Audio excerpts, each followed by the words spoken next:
The Dice Tower is made possible by listeners like you. Thank you for your support. This episode is sponsored by The Op, also known as USAopoly. The Dice Tower, episode 691, Anticipating 2021. Welcome to The Dice Tower, a podcast about board games and card games, and especially the people who play them. In today's show, Mandy and I are going to talk about a couple of games that we've been playing, and then we are going to serve up a slightly larger than normal game pie, because we are looking forward to 2021, and there is just too much goodness for just a single pie. I'm Suzanne Sheldon. I'm Mandy Hutchinson. Welcome to the show, everybody, and welcome to the year 2021. I hope that you all had a wonderful New Year's celebration if you celebrated. And I know Mandy and we spent our New Year's Eve together. We did. Good times. You can tell I'm very excited about, the new year and things to come. Yeah, it was a great New Year's Eve. We got on Zoom with Ashley the Shark, and we played games together, and that was awesome. In fact, we're playing through the new adventure games from Cosmos, the Volcanic Island. Yep. And, Mandy, we'll probably talk about it later in an episode, but so far, I think we're all enjoying it. Yep, so far it's pretty good. Pretty good. Now, before we get too much further along in the episode, we've mentioned it a few times, and I've seen some of your comments in the guild or on social media, so we're just going to lay it out for you. As we've all known, Mandy and I, or at least I'll speak for myself, Mandy, I won't speak for you, but fine. I am not good at naming shows. And so Mandy and I came up with this idea on how to name our shows, and we just started doing it. And we waited to see if anybody would figure it out.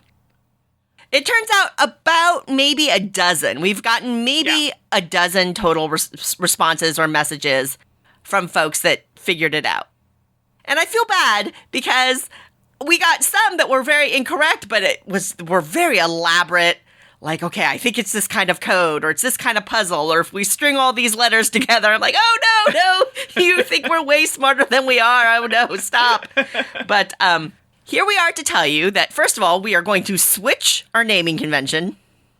Yes. And the old naming convention, if you go back and look, Mandy, It's a doozy. I'm embarrassed even saying it.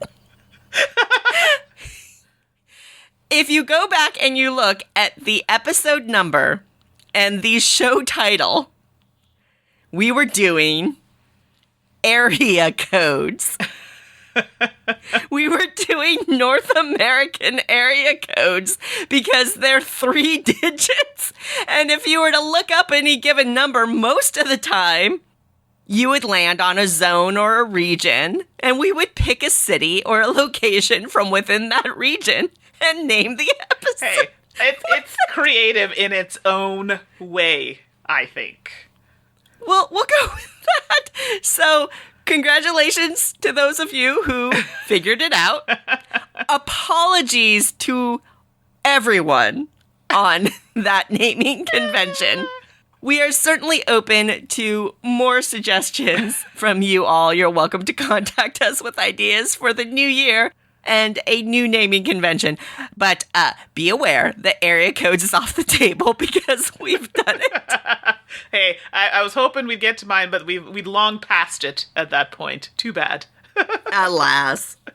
All right, I know this is a podcast about board games, but, with all that's been going on, I've been very, very happy playing my Xbox Series X. That's right. Very happy about playing this. You just gotta rub that in that you got one and I didn't, don't you, man? You just have to wiggle that stiletto in. It's just pure luck. I got that. I got a new 4K monitor. Like, I'm just, oh my you don't goodness. understand. Like, this is all new for me. I'm very excited. So I've been playing a lot of Destiny 2. I didn't play the original one, but I tell you, Destiny 2 has been bringing people together. I've been getting in contact with people I haven't talked to in a long time. Even my brother and I have been playing, and we've always been busy, and we've been playing together, and he's pretty good. He leveled up really fast. All that to say, I don't generally like playing games where I have to interact with other people online, but this one's nice because you don't actually have to talk to people. People can't shoot you. People can't be mean to you.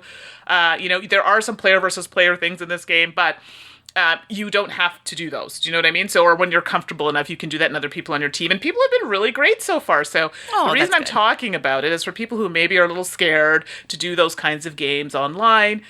I say Destiny 2, you should really give it a try. And if you're super nervous and want to try it, give me a dingle. Just drop me a line in the email there. And I'm sorry, did you say give me a dingle? I mean, is that a Canadian thing? No, I think that's just a Mandi. Oh my God. I'm sorry to interrupt. Go ahead. Go. I'll make sure to be giving you some dingles.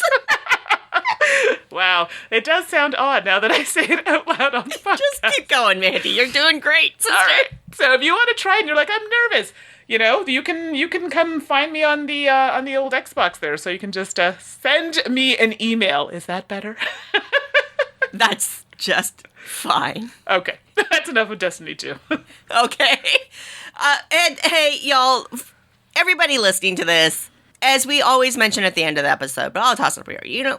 We are so grateful that you are here with us and celebrating gaming with us, and that you are people who listen to the Dice Tower. So if you're a longtime listener or a longtime viewer, you're going to know every year the Dice Tower does a Kickstarter. That is coming up soon. You're going to hear plenty about it from Tom and everybody in the network, but we'll just remind you that it's coming here.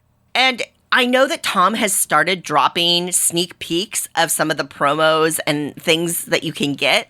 And there's a new playmat design, and it is adorable. It's just, you've got to go check it out. You can go online, check out the guild, or check on Dice Tower's social media feeds. And Tom shared a photo of the new playmat. I'm definitely going to be getting this one, Mandi, because it's too cute. It's super, super cute. I have to agree with you on that one.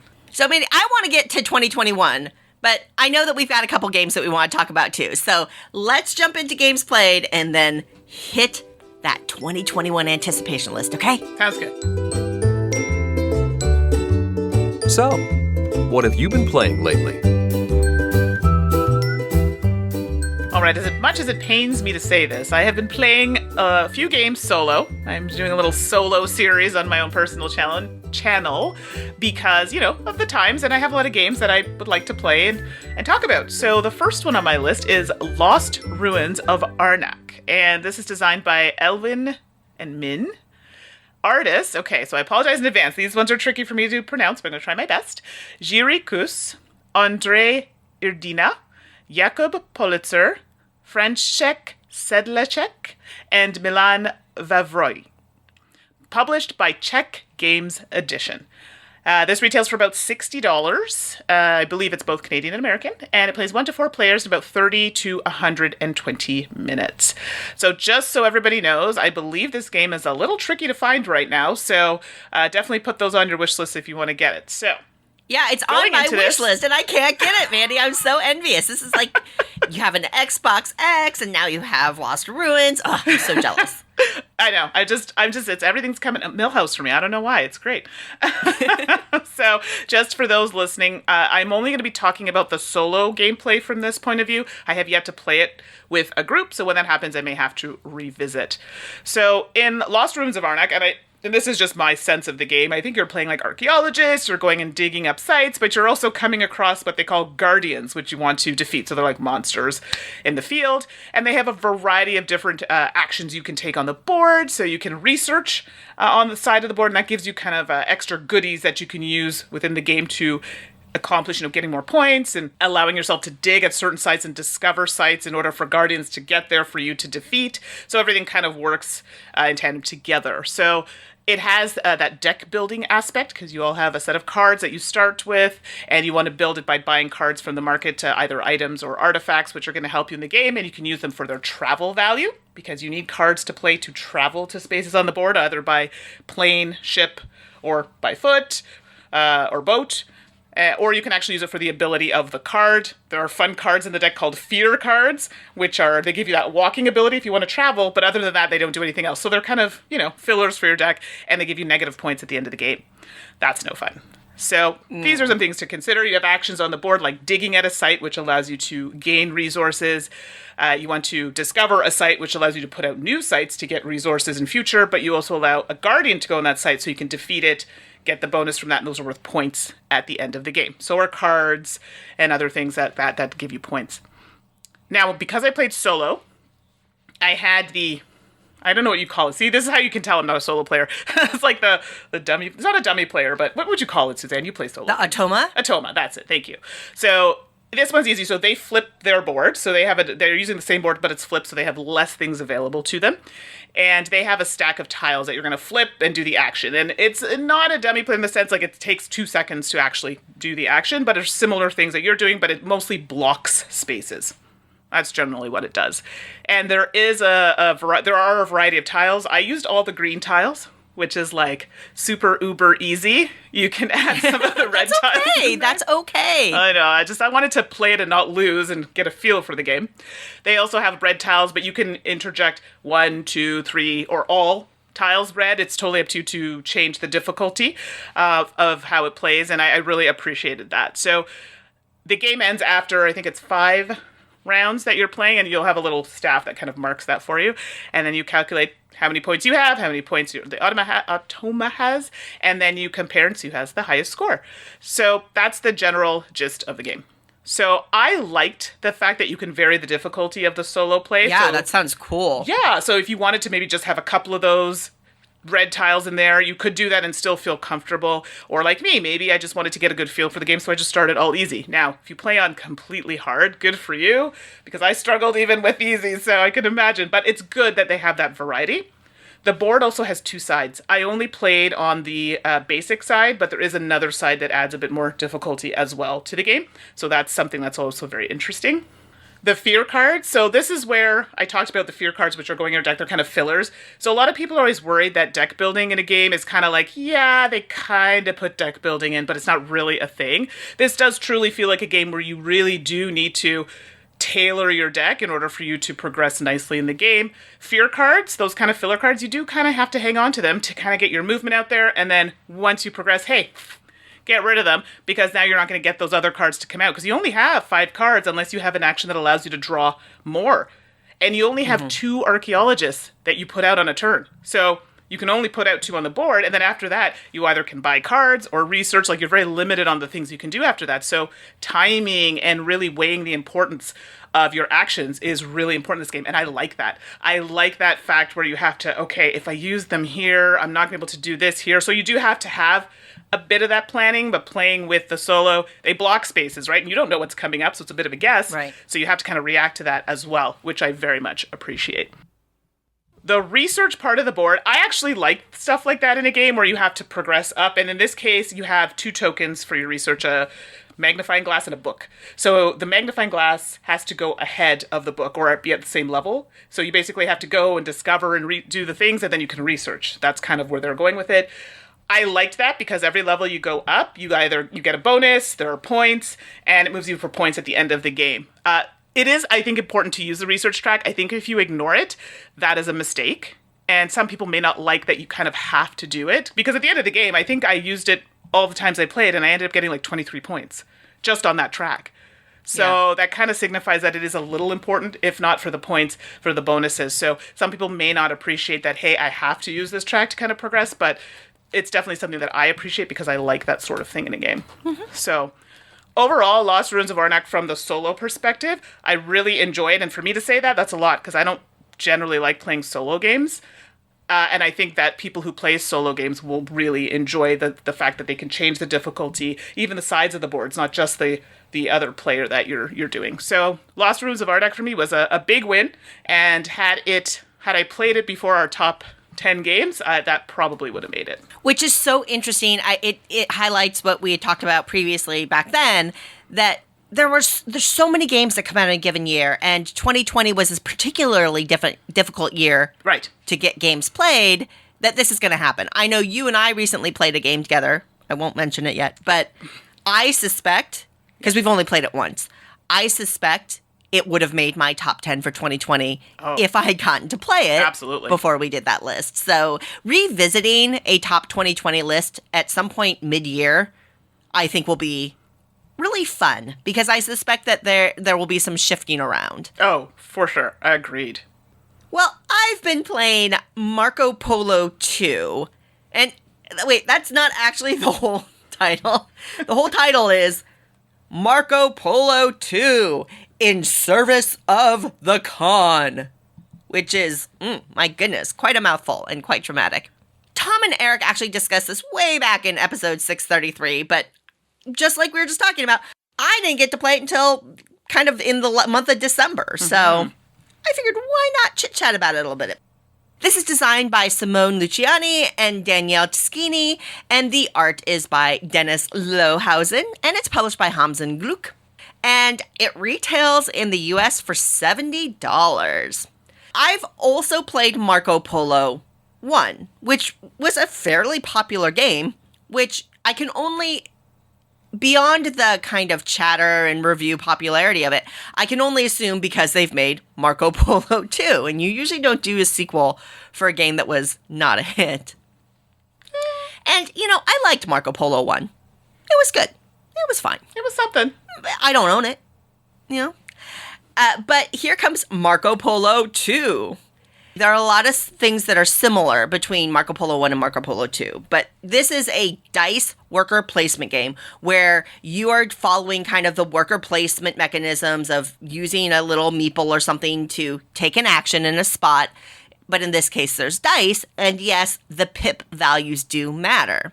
You have a big board that's got some action spots at the bottom of it, and then the top of the board is this kind of elaborate map with different spots with actions on them or rewards on them, and then some pathing that happens as well. And what's going to happen is you get your dice and you roll them, and then you just take turns taking actions. Now, the dice values will determine which actions you can take, or sometimes how strong those actions are. You're going to be working your meeple across this map, landing in different areas, marking them as achieved, that kind of thing. You do get personal goal cards so that if you reach certain spots, you're going to get some points for that. There are also variable player powers that make different things easier or reward them differently depending on which power that you're using for that game, and they're all thematically characters from that era. And of course, like any of these Euro worker placement style games, you're just achieving points as you go, and whoever has the most points at the end of the game win.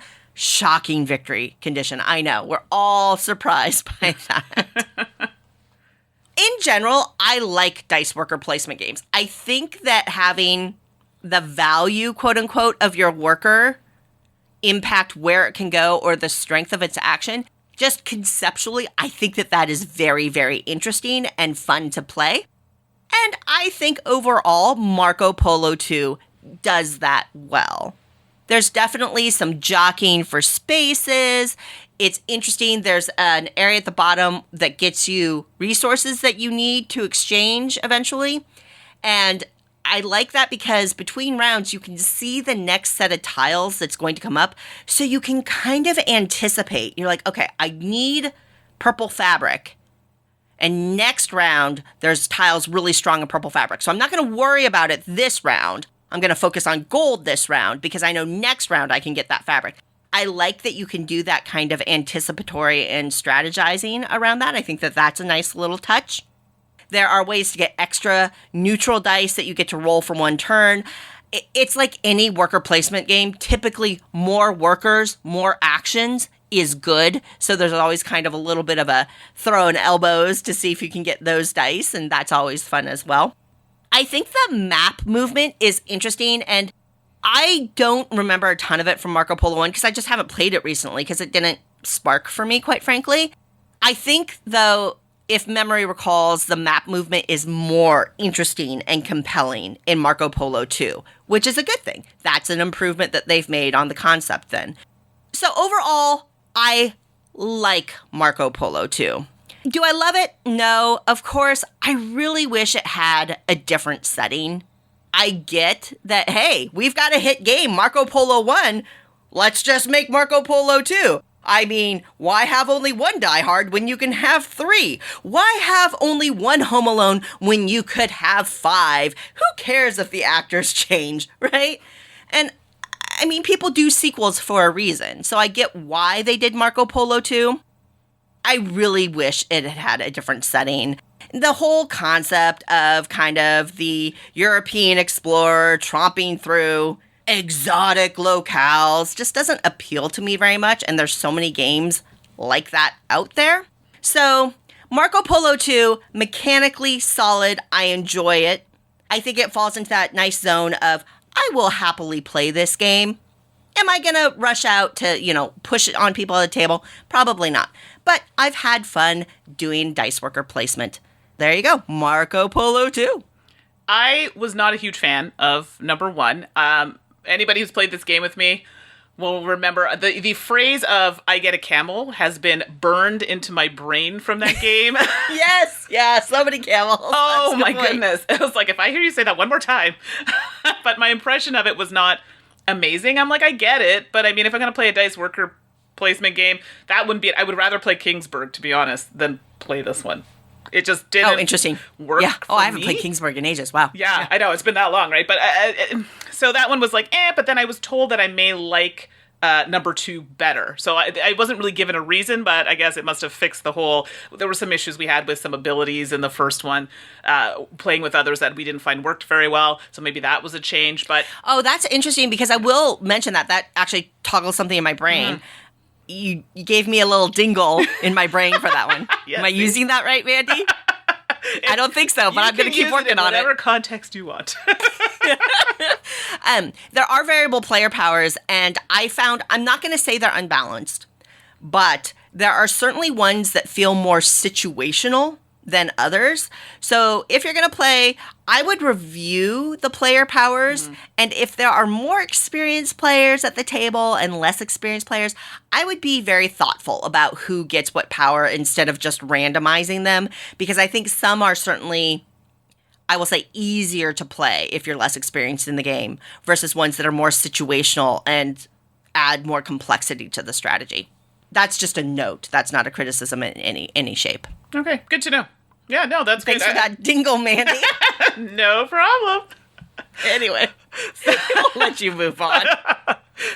So from Marco Polo to bees, I don't even know how to transition that, so we're just going to go straight into it. So the last game I'm going to talk about for this week is Honey Buzz, and this is designed by Paul Salomon, and the artists are Anne Hedsiek and Jason D. Kingsley, and it's published by Elf Creek Games. It retails for approximately $42, and it plays 1 to 4 players in about 45 to 90 minutes. So for those who have been kind of following me online, I seem to have a thing for bees. Bees are great. This is no exception. And we'll talk about how it is slightly different than another bee game that we may have talked about already on the show. So Honey Buzz is a worker placement game, and you're trying to expand your personal beehive. So you have your own kind of area where you're putting these kind of honeycomb tiles to expand it. And you have a main board, which is where you're going to be placing your bees to get these tiles. And different areas of the board give you different types of tiles. And that's going to help you get kind of bonuses or nectar tokens in your area. So there's another part of the board where your bee kind of flies around to get nectar, and depending on the configuration you've made in your honeycomb will depend on the type of nectar you can put into your honeycomb, thus producing nectar later. When you've kind of encircled an area, you get to activate all the kind of actions that are on those tiles, including one of them is production. There's another area of the board where you can get more objectives, because that's the point of the game. You're trying to complete objectives to get some points. And also there's a market, so you can actually sell some of that, honey and stuff that you've produced for money, because money, again, is also important in this game, because there are some tiles that require you to spend in order to get them into your honeycomb area. So, disclaimer, I should probably have said this at the beginning. This is another one that I have only played solo, hopefully to play with other people, but I have only unfortunately been able to play solo. And surprise, I liked this one solo. Yay! So this is another one where you have kind of worker bees that just have a deck, and there are 2 of them on the board, and they basically block spaces. That's all they do. Now, I shouldn't say that. They block spaces, but they also remove resources off the board. For example, lowering the market. So you want to go sell, you're like, oh, shoot, wait a minute. And that's kind of tricky, too, because once so many columns of the market reach a certain point, you're triggering end of the game. So it can actually push the game forward as well, which may be good or bad depending on the circumstance. I thought this game was going to be, a lighter kind of game. And it didn't end up being that. Oh, I should probably tell you how it ends. So my apologies. The game ends when 2 of the 3 objective piles are completely empty, or you have, I think it's 4 out of the 5, I might be counting that wrong, of the market, this kind of stock market area, have reached the bottom, and that will signal the end of the game. And then you calculate points, but we also have objectives, and you also have these objectives in the game with multiple players, and you compare like what you've done and calculate your points based on those levels and then your overall points in the game. So Honey Buzz is definitely more than meets the eye, and I'm like, wow, that's such an 80s reference, but it is. You look at it and you're like, oh, it's going to be like a, quick 20-ish minute game. It's light. It's not like a heavy, crazy Euro, but it definitely is one where your brain is working a bit. If I do this and place this here, then I can get this particular tile here to produce this type of nectar here. And obviously, you want to try and get the nectar that meets the requirements of your objective cards, and it's not always easy depending on how you've placed your tiles. You don't want to spend too long getting your honeycomb kind of situated because, you could be blocked off from certain areas. Oh, I can't get there. Meanwhile, the game is progressing at a quick pace, and the game's going to end, and you're not going to get all the things that you need.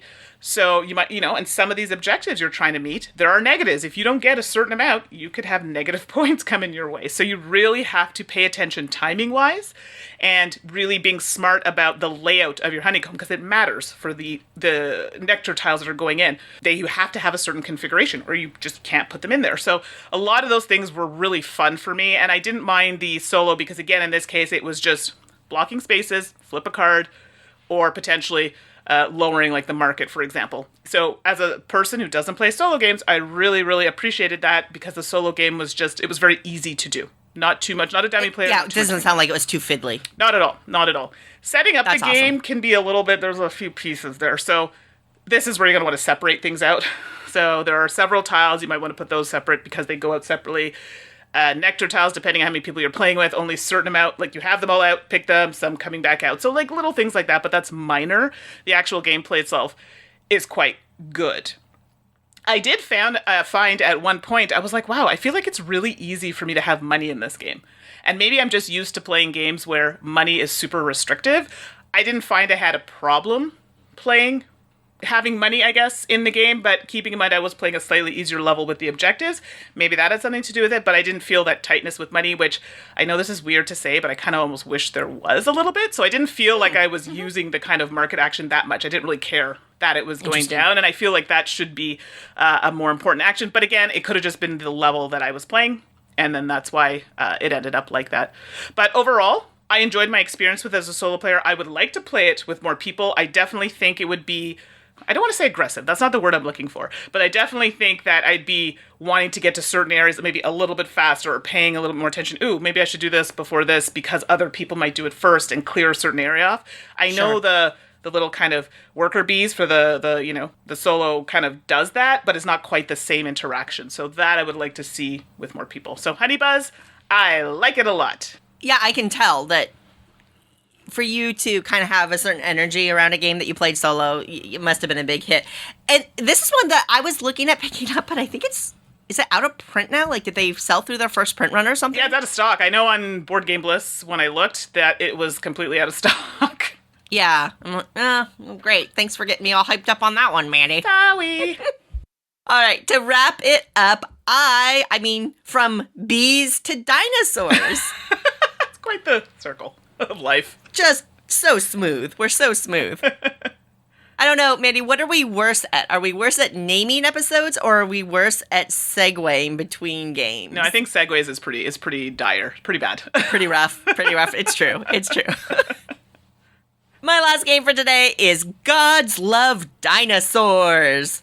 Designed by Casper Lapp, art by Stevo Torres, and published by Pandasaurus Games. In the US, this retails for $40. And I'll tell you, bless this game for staying true to its title, because in Gods Love Dinosaurs, the gods, who I think are the players, Oh, yeah, maybe. really do only love dinosaurs, because really, that's the only thing that will score you points. And I gotta say, there is something kind of beautiful about that simplicity, about that focus. You know what you like, and darn it, you better go after it. And what do you like? You like dinos. Could be worse. Mechanically, this game is very straightforward. And ultimately, this is very abstract. What you're going to do is you have these double hex-shaped tiles that have different terrain types on them. You're going to draft them from a shared board and place them in kind of your personal growing ecosystem or continent of tiles. They will often come with an icon that indicates you put an animal on it.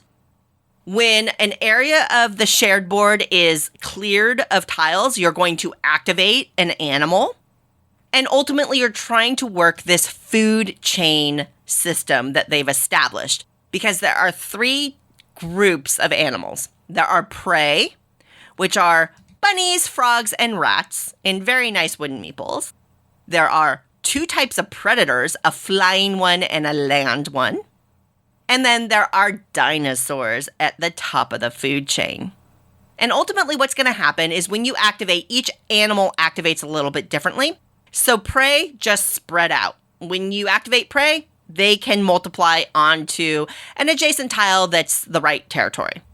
When predators activate, they run around and try to eat the prey. And if they do, then more predators hit the board. And you want more predators on the board because ultimately when dinos activate, they run around and they want to eat predators. Because if they eat predators, then they will make dino eggs, and dino eggs will be points. So again, what does God love? God loves dinosaurs! Dino eggs count. So it's really this food chain. You want more prey so that predators can eat it and multiply. And you want more predators so that dinos can eat them and multiply. And at the end of the game, dinos are points and eggs are points, and that is it. And whoever has the most points wins. Aesthetically, it's a very attractive game. Component quality-wise, very high-quality components. And I think, again, highlighting that it really is abstracted. It really is an abstract game. There is a lot of planning. And it was interesting. My first game, I kind of was like, I really just had to get through half a game before I was really seeing how this system clicked together. Mm-hmm. And then, I worked with it and it kind of clicked. And then in future games, you kind of saw it. Because there are things you have to plan for. Like where prey can ultimately multiply to and where you're kind of going to have to abandon it. There are some pathing elements and where the animals can move that you want to plan for, things like that. You can be pretty strategic in this game. Yes, the randomness of how the tiles come out will impact you a little bit. And of course, if there's one flying predator on the board and I really, really want it, and Mandi sneaks that tile before I can get it, then, I got to adjust. But that's the game. The game scales very well because the number of tiles you put into the game, it's very, very specific. They have tiles that come in late game, early game, mid game, and then very specific player counts for each of those stacks. So the benefit that is very important there is that the game scales really nicely. The side effect is that it's a little bit fiddly to set up because you're going through these tiles looking for, okay, first of all, separate all the A's from all the B's, from all the C's to all the G's. Now, dig through all the A's and find the 3-player tiles. Now, dig through the B's and find all the 3-player tiles, that kind of thing. So a little fiddliness on that. Your mileage varies on whether that bothers you or not. I typically like abstract games. That holds true for Gods Love Dinosaurs. I enjoy it. I like seeing, as you learn the game, how to be more and more strategic about it. And who doesn't love a game with dino meeples, after all, right? If you're going to play an abstract game, why not do it with dino meeples? I just thought it was really charming. Agreed. And it looks really good on the table. So that was Gods Love Dinosaurs. I enjoyed this one. It was different than what I thought it was going to be. So I have the copy. Well, that's kind of why I wanted to emphasize the abstractness. Because that's not at all, for some reason in my head, I thought it was going to be some kind of worker placement-y Euro type of game. I don't know why that came into my mind. And then when you taught it to us, I was like, oh, this is not at all what I thought it was. But I enjoyed it. I mean, I like abstract games. And I enjoyed the kind of the concept with, the whole food chain. I mean, it made sense once you started playing it, like this eats this in order to eat this, and you need to eat to survive, and it made sense, and I liked that. And I know when we were talking about it, I think Ecos came up as it's not the same, let's be clear, but that whole concept of, creating different tiles, terrains, and then having, animals eat other animals. So I enjoyed it. Quite good. Alrighty, enough of 2020. Let's look forward to 2021. Order up! And now, it's time to order up a slice of Game Pie.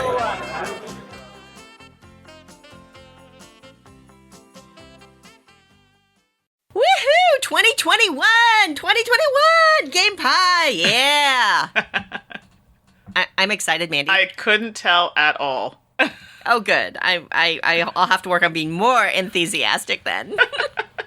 Folks, we were looking through the Board Game Geeks list of games for their anticipation for 2021, and we dug out our list and we thought, okay, we're going to do a 2021 Game Pie. And then we saw all the games on the list.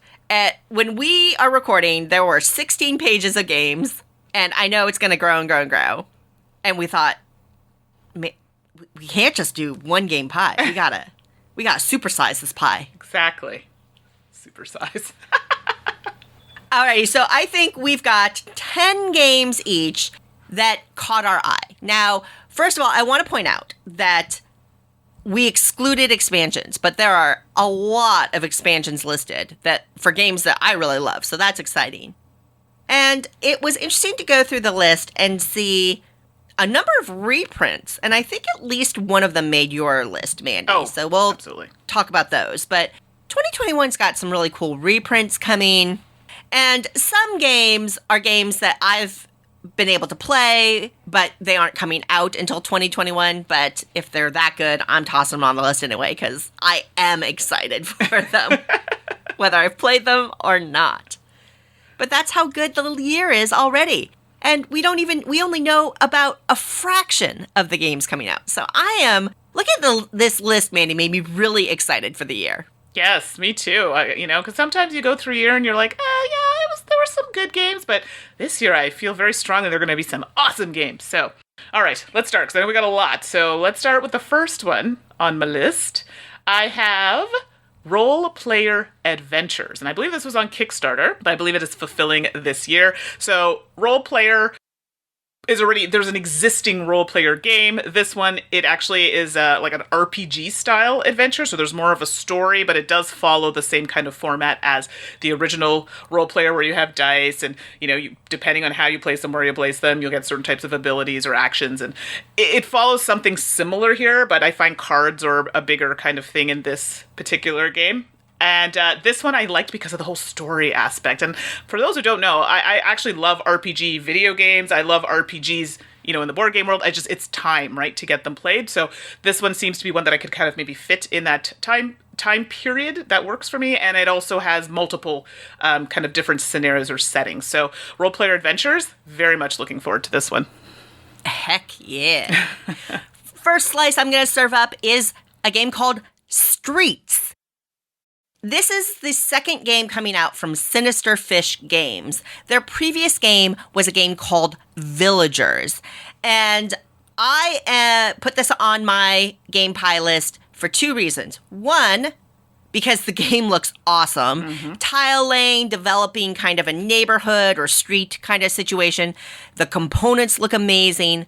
And the second reason is I love Villagers. Villagers, I was so happy to get. I had seen it on Kickstarter. I wasn't, with any new publisher, with any new game, you're not quite sure what you're going to get. And I thought they did such a great job with Villagers. So between my appreciation of Villagers and just how Streets looks in general with the aesthetics and the mechanisms, I'm in. I'm excited for Streets in 2021. Yeah, that definitely looks like a go, and agreed.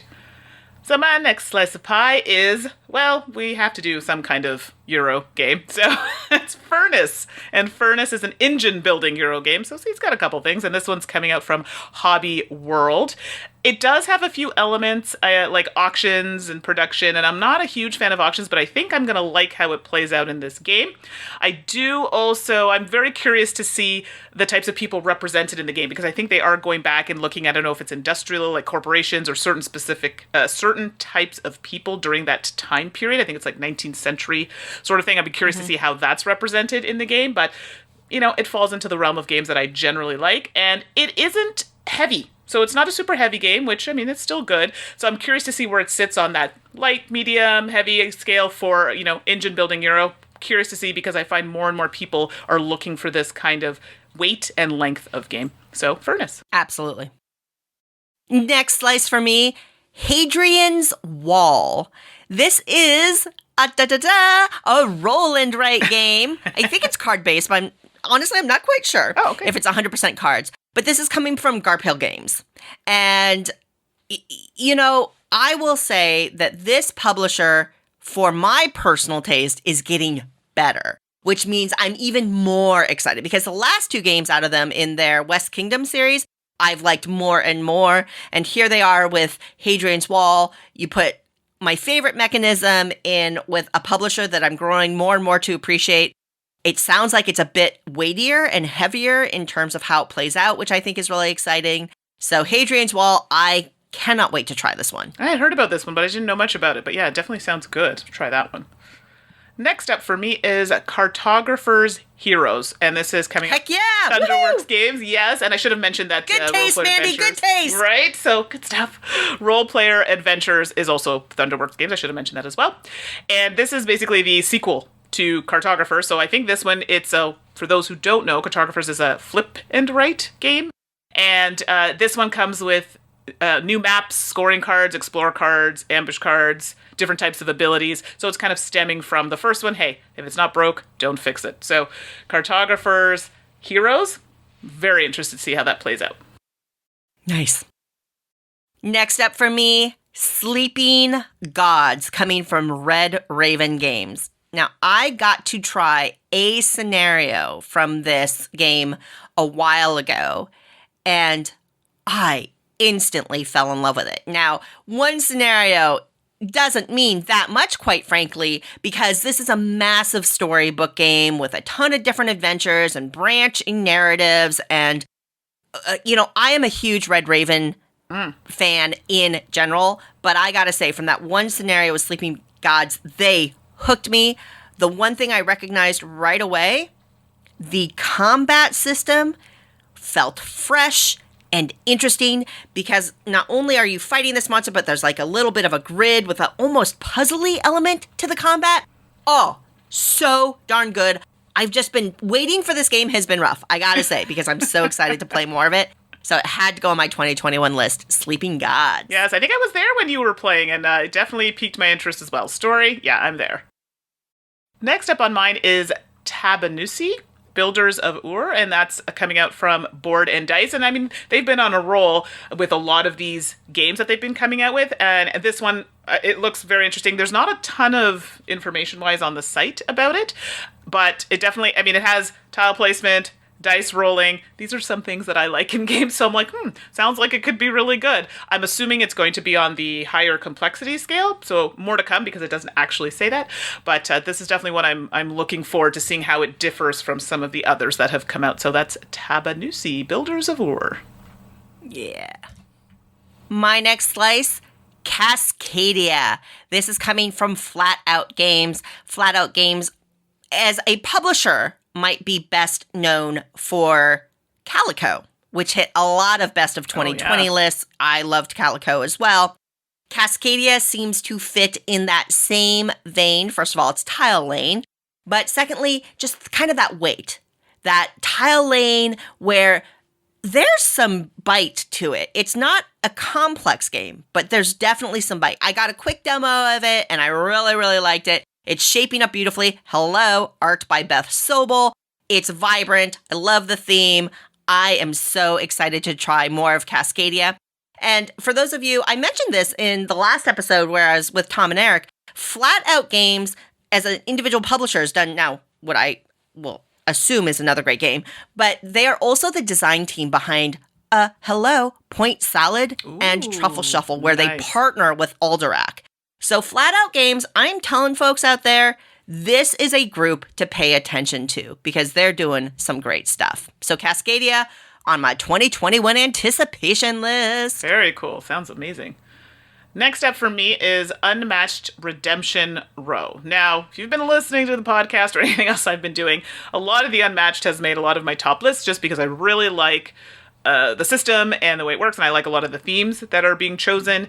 This one features characters from the Marvel Comics universe, Luke Cage, Ghost Rider, and Moon Knight, and now I'm basing this just on the description on BGG. So, for those who are not familiar, Unmatched, it's one of those kind of fight games where characters have their own decks, and you use those to try and deplete someone else's health to 0 to win.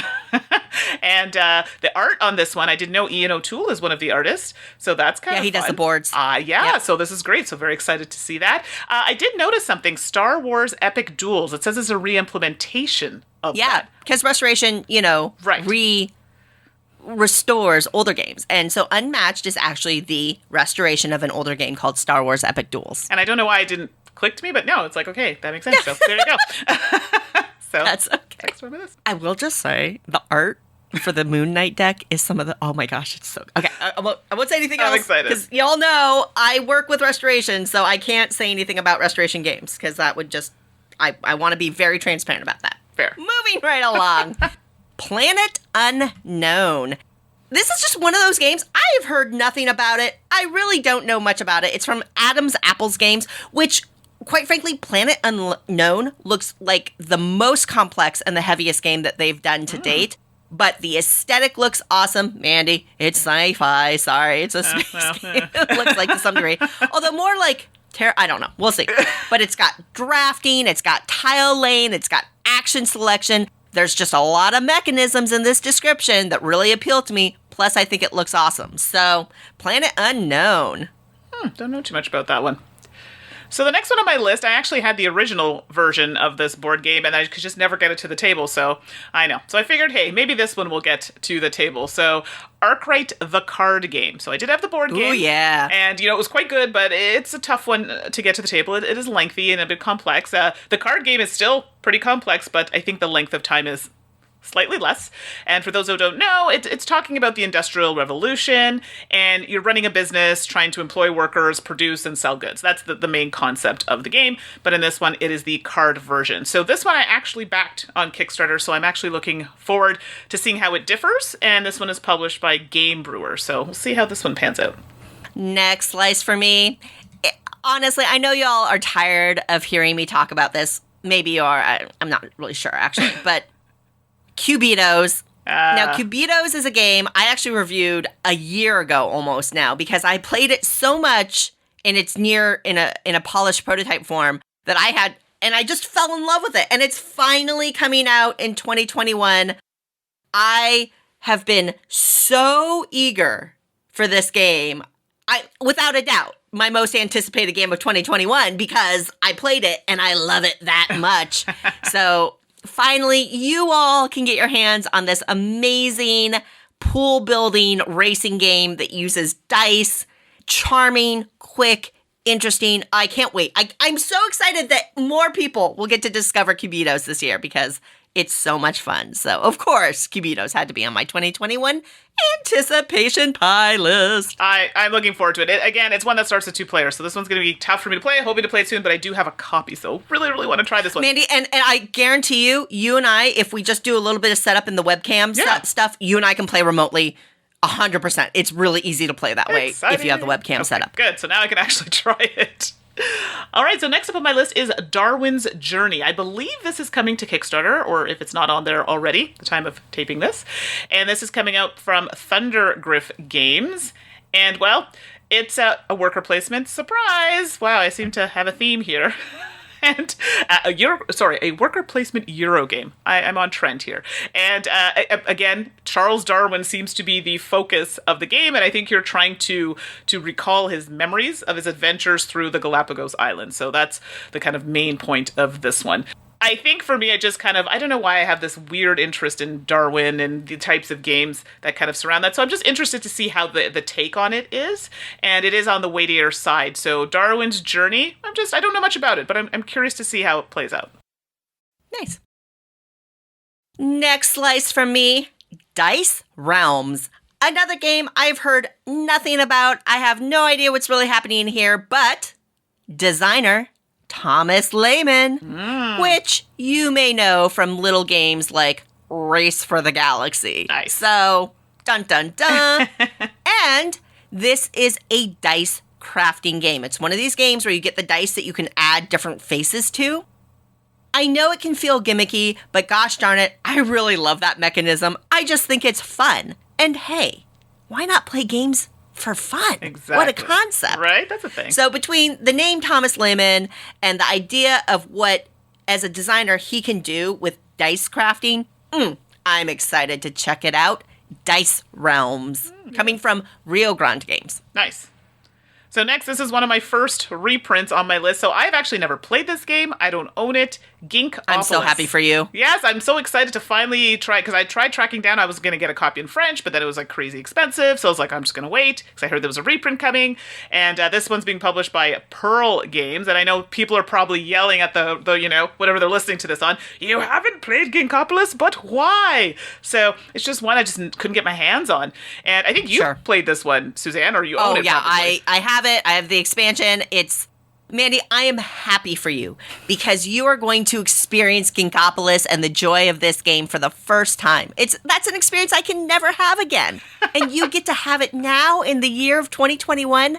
I wish I could watch you when you have this experience because I just want to share in that energy. Well, there you go. And I see there's a solo option in this game. So maybe, just maybe, I'll opt to try it there. And you can all see my joy of trying this for the first time. And it does have a few things that hits the mark. There's some tile placement. I do like simultaneous action selection. I think I do see that in a lot of games that I play, and I do enjoy that. And card drafting. So there are a few things in there that I like. So Ginkgopolis reprint. Whoop, whoop. Very excited. That's awesome. Now, Mandi, next up is a game I know you and I both backed on Kickstarter. Yes. This is Canvas, coming from Road to Infamy Games. How it plays out, I'm not really sure. This should be a quick drafting game, but more specifically, it uses kind of that style of card crafting system that Alderac kind of established. It's just beautiful. It looks like you get these transparent cards that have different features on them, and you can layer them that changes the look of the artwork, but also the icons that are available on a given card. Conceptually, I love it. Aesthetically, I love it. I'm really excited to get my copy when it comes out. Canvas. Me too. The colors alone, just the art was really pretty. It's beautiful. It just looks gorgeous. Amazing. Yeah. All right, the next reprint, I don't know why I have them side by side, but I guess it was easier, is Grand Austria Hotel. So there's a little story here. I had this game, and then I was like, oh, I don't really play it, so I sold it. And I'm like, what was I thinking? It was like a moment of like, just, because I really like the game. So I felt like, why did I sell it? So I backed it to get the original game, but now I think they've deluxified it and added an expansion to the game as well. So Grand Austria is one of those games where I think it says it can play to 4, but best played at 2. And in the game, you're running a hotel, right? You have people coming in, you have rooms to get people into, and trying to get points that way. So Grand Austria Hotel, never again will I sell it because it was a very costly mistake. Let's put it that way. I know people that would argue about that best player count too, but I've played it. Well, here's the thing. I played it with 4, and I'm okay with it. Oh, but I've heard that's too many. Long at 4. 3 is okay, but 2 is pretty good. It's pretty good. My next slice is Skyrise. This is coming from Roxley Games. Hello, art by the amazing Andrew Bosley, plus designed by Sebastien Pochon and Adam Wise. All those things, you got my attention. It looks like it's kind of some area control, and it's got your architects building up a sky city, which conceptually I just love. Apparently it's a sequel game to Metropolis, which I never played, so I don't really have any expectations around it, but I'm super interested in this one. It's got a lot of pieces in place that make me excited individually, so throw them all together. I'm in on Skyrise. Very nice. So this should be no surprise that it made my list. So this is a bit of a cheat. So we said no expansions. Well, we have one. So On Mars, Surviving Mars, the cooperative expansion for On Mars. Come on, I had to put it on. And this is published by Eagle Griffin Games. I mean, I love On Mars. I've talked about it a couple times when we had our top listing of games. And I'm very interested in the cooperative expansion for On Mars because I always like having that option, and I like playing cooperatively. Like one of his other games, I believe it was CO2. I hope I'm saying that correctly. And that when you had the option of playing competitively or cooperatively, and I liked that because sometimes you don't feel like being, you feel like being, eh. So I hope you got what I was going for with those sounds. It's just a lot of noises. So this is why I'm like, I like the options, and cooperative for me is fun and actually a lot easier to play in this current situation that we're in right now. So On Mars, Surviving Mars, very excited for this one. Awesome. Next up for me, Nouvelle France. This is an interesting one. I think, as far as I can tell, I'm not familiar with the publisher, Jack Bro Playful Creation, and I haven't seen anything else from this designer per se. And apparently, the art and the designer are the same folks on this game, which I always think is fascinating. Yeah. But Nouvelle France is a kind of an abstract game where you're building up France, but it's 3D. You're using different components, little cubes, to build up different shapes, as far as I can tell. Again, I don't know much about this game, but I always am intrigued by games that use cubes or dice as building components. For example, Blueprints, the game, where oh my gosh, I still love that game so much. So any game that pulls that in, I'm going to want to check out. And that's how I feel about Nouvelle France. Very cool. Sounds fun. Next one up for me is one I've done. I think I did a video for this one for Kickstarter, Dinosaur World. So if you're familiar with some of the other games from Pandasaurus Games, Dinosaur Island, it kind of falls into the same kind of theme as that, but the game is different. This one I found had a lot of pieces going on and it takes up a lot of room. So I was like, yeah, well, that's actually no different than the others. So no difference there. But the gameplay was different. And I liked the fact that they had a board with some different tiles. You're going to put these tiles into your kind of area. And depending on what they're beside and how you move to them can determine how they're actioned, how many points you can get. And I mean, I'm making this very general, but lots going on, but in a good way. So I mean, I have all the other dinosaur-themed games from Pandasaur, so why not add another to the list? So Dinosaur World for me is one that I'm looking forward to getting a final copy of this one. Nice. Next up, Card Rails. Now, train games are something I enjoy, but I wouldn't say I am a huge fan of, simply because I know and am friends with so many like hardcore train game folks. It is a niche culture within our niche board game culture, and I don't feel like I'm part of that, but the 18xx games, the Cube Rail games that I've played, I've mostly really enjoyed. Now, Card Rails is coming out, and this is sounds like it's going to be a relatively quick Cube Rail game, but dun, dun, dun, dun, it uses a deck of cards, so you don't have an established map. And I think that sounds amazing. And I'm so excited to explore that. So Card Rails, scratching that little small train game itch I might have with a card-based Cube Rail game. That sounds actually really interesting. That's definitely something I would try. I like train games, but like you, I don't feel like I'm in the world of that, but very interested. So the last slice of pie, I've just cleaned off my plate. Oh, I'm so full, but I'm going to have this last slice right now. And it's for the game Pachacuna. And this one I saw on Kickstarter, and I have to, there's no shame in my game. I am totally going to say it. I saw the little llamas those little kind of hand-stitched llamas, and I'm like, yeah, I want this. I didn't even look at the game. I just wanted the llamas. It does look adorable, yeah. So cute. But then I actually looked at the game, and it does look interesting. And it's one of those games that has a pick up and deliver, route building, and that sort of thing, which I enjoy in a game. So just from what I've seen of it, it has kind of like tiles that are laid out, and you are trying to, as I said before, pick up and deliver certain items and get points in that regard, with some cute llamas on the way. So Pachacuna is a game that I'm very much looking forward to, just because it has some of the things that I'm looking for in a game that I enjoy, puzzle type aspects, and well, cute llamas are always a plus. Always 100%. All right, folks, last slice of this supersized mega game pie, because 2021 anticipation just couldn't be contained within a standard size pie. Absolutely. Crash Octopus. Crash Octopus! Oh my gosh, I'm so excited for this game. I cannot even tell you. I'm excited. I backed it on Kickstarter, but I would have like hired somebody in Japan to go and buy this game and hand pack it and ship it back to me if I had to, because it's from Itten Games. This is the same publisher behind Tokyo Highway, which is a phenomenal dexterity game. Just so good.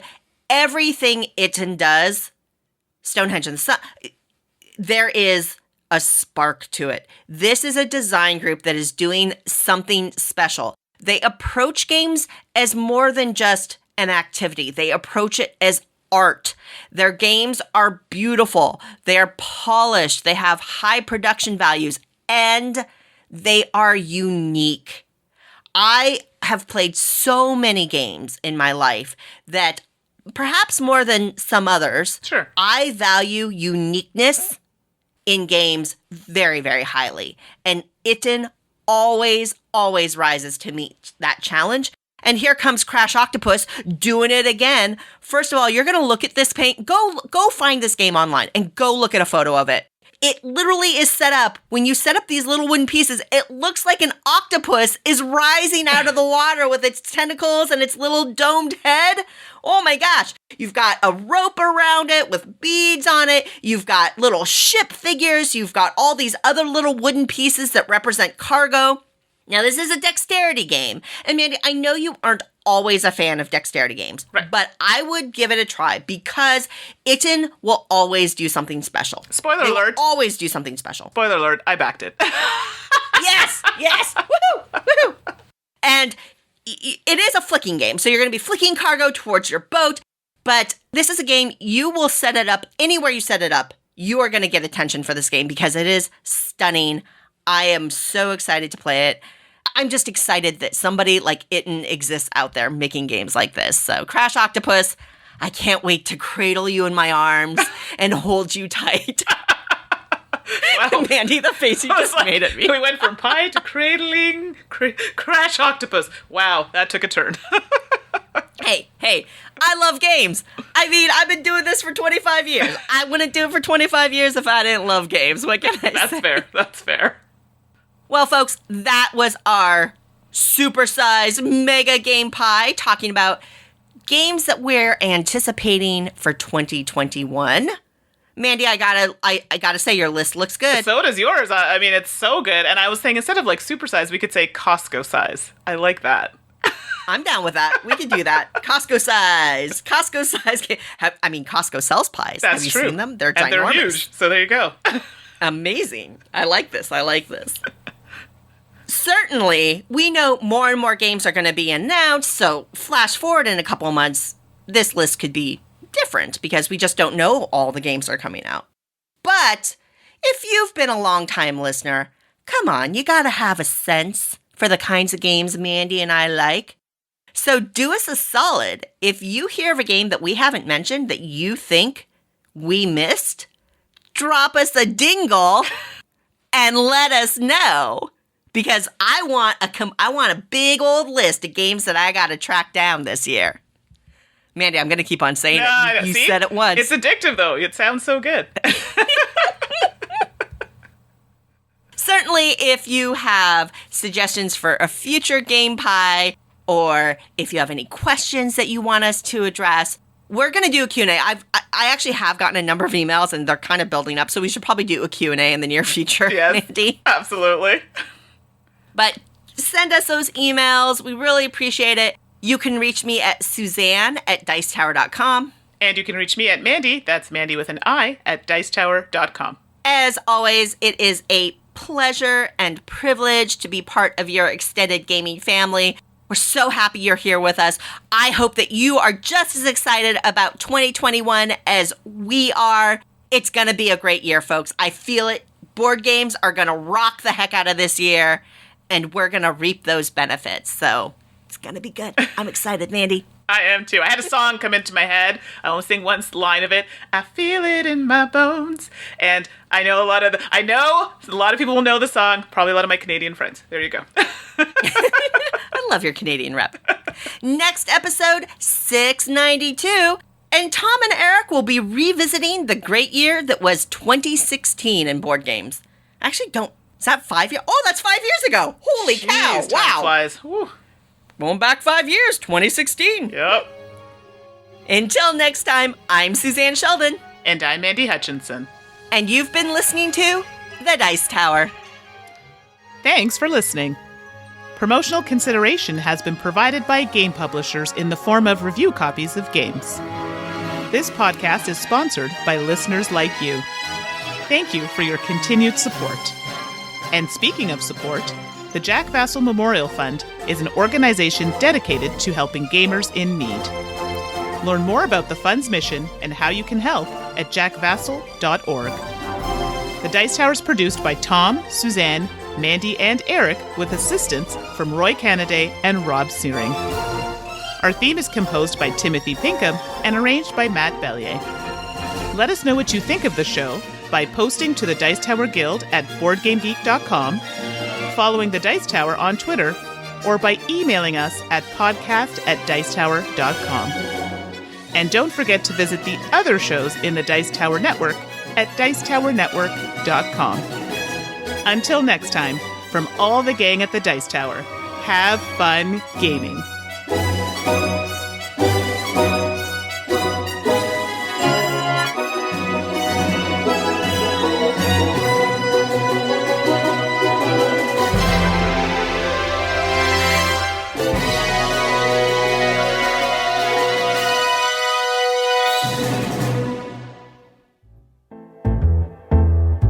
All right, so it's that time again. 2 truths and a lie, and I'll go first with the ones from last episode. For the holidays, I decorate the outside of my home a la National Lampoon Christmas. I build a large nativity scene. I bake a lot. So if you selected that I decorate the outside of my house a la National Lampoon Christmas was the lie, that would be correct. Christmas is actually one of my least favorite holidays. I'm all about the Halloween, so I keep the decorations to a minimum. Last episode, again in that same vein, I said I decorate with multiple trees, I decorate with nutcrackers, and I decorate with a Christmas village. And the lie is that I decorate with a Christmas village. We do have a couple of trees in our house. Wow. And I do have a shockingly large and continually growing collection of nutcrackers, which is disturbing, I think. But alas, no Christmas village yet. Oh, sounds quite stately with the multiple trees. Very exciting. Okay, so new this week, I had a theme going here, so just go with it. I binge-watched Schitt's Creek. I binge-watched Sabrina the Teenage Witch. And I binge-watched Cobra Kai. And I followed suit because, hey, it was the holiday kind of taking it easy, getting a little tube time in. During the break, I binge-watched Bridgerton, I binge-watched Ted Lasso, and I binge-watched Cobra Kai. Ooh, some double stuff. All right, good luck, everyone.